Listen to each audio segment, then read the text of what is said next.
So, because of my extended Oscar coverage this week, which I hope you've been enjoying, I wasn't able to make my usual introductions for my movie reviews. But still, I didn't want that to keep me from covering Hot Tub Time Machine 2, the review you're watching right now, and The Duff, which I'll be reviewing tomorrow. And of course, as I'm sure you can hear, I'm also sick. What a week! Alright, now for my review of Hot Tub Time Machine 2, which I want to start off with what turned out to be the most interesting and enjoyable part of my movie-going experience. Now, I went to see it with one of those AMC theaters that has the cushy recliners and then also extra room between the rows, which is going to become a very important fact in just a moment. So, as the lights dimmed for the trailers to begin, a group of three people rushed into the row that I was sitting in, and they ended up sitting about 2 seats over from me. Now, as they sat down, it was a girl and two guys. And out of my peripheral vision, right away I noticed that as soon as they got to their seat, the guys quickly took off their pants. And I was like, what? Should I go get an usher? I mean, I know these seats are comfortable and all, but you can't watch the movie in your underwear. That's just a step too far. But they looked kind of normal, so I wanted to just see where this was going before, I escalated it. So sure enough, they did continue to dress, and they very neatly folded all their clothes in front of their seat. And so they got to the point where they were wearing t-shirts and their boxer shorts, which I guess were stand-ins for trunks, because then they put on flip-flops, and it dawned on me that they were dressing up as if they were going to a hot tub, and they couldn't come to the movie this way because it's very cold right now in New York City. So alas, they were super fans, and I didn't want to be a killjoy, so I decided to let it go. And then it got even more funny because two more guys joined them who had went to get the snacks. Then they stripped down, and then they had a good time helping each other roll up their sleeves so that one of them could look like they had a tank top on. And the girl, I'm sorry to say for those male viewers, she did not get to a state of undress, so this was only eye candy for us ladies, I guess. But she was apparently new to the franchise. How do I know this?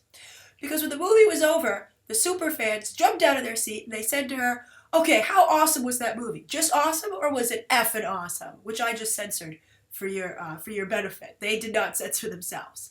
But I thought to myself, how nice that they enjoyed the movie, as I think only a super fan could. Yes, I did not like Hot Tub Time Machine 2. I didn't hear her answer. I hope she wasn't to killjoy herself, or maybe she enjoyed the movie. But myself, I did not like it. And I'll get to that to a moment, but first I want to address the first Hot Tub Time Machine movie, which I did see. And I didn't think that movie was particularly funny.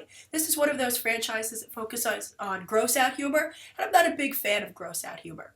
But I did like the first Hot Tub Time Machine movie, and I do look back upon it fondly because of its inspired, extended Crispin Glover cameo. That was very funny, and I thought it was a really smart part of the movie. And I do realize that Hot Tub Time Machine, the first film, has its fan base, which is one of the reasons, obviously, they made this sequel.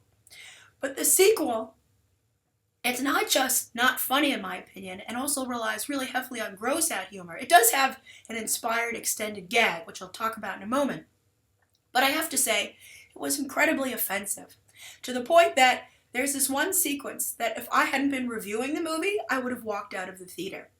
Now, in a smarter movie, I don't want to give away what the sequence is, but in a smarter movie, because some of you might be super fans, and also some people just don't like the movie ruined for them no matter what. But if you've seen the movie, you know definitely what I'm talking about. So I think in a smarter comedy, it would have been one or two of the characters coming out of the closet. And then for the rest of the movie, they just would have been gay leads with a bunch of other straight leads in a mainstream comedy, which would be very progressive and new and interesting. So you'd be like, well, I don't like the way you got here, but I think the destination is enough for me to forgive you. But because the scene was played for laughs, and a gross-out laugh, no less, it just came off as incredibly homophobic. And the fact that they're still making that kind of homophobic jokes in 2015 really surprises me. Now, of course, it's Lou's idea, the character played by Rob Corddry. It's his idea to go here. And later on in the film, the characters get upset with him, understandably so. And again, because, of the manner of the scene, it's upsetting, all right? And one character says, Lou, you're like a poison. You poison all of us. And I was thinking, you know what? He's not just poisoning you guys in this movie. He's poisoning the movie itself. And it often seemed as if Lou wrote this movie. Now, as I said, there was one very inspired extended bit about a sentient car, a car that had artificial intelligence. And I thought that was pretty clever. I liked that. And then I did get a few, I laughed a couple of times watching the movie. But I think overall, the best jokes were in the trailer, as is so often the case. And then what they saved for the movie was just really offensive and gross. And, I wasn't upset about the obligatory topless women sequences. I understood what I was watching. It's just I felt that even understanding, what kind of movie this was, I felt it just went way too far. It was too juvenile, and it was like the worst kind of frat boy humor. Some frat boy humor could be funny. Look at Neighbors. I loved Neighbors with Seth Rogen and Zac Efron.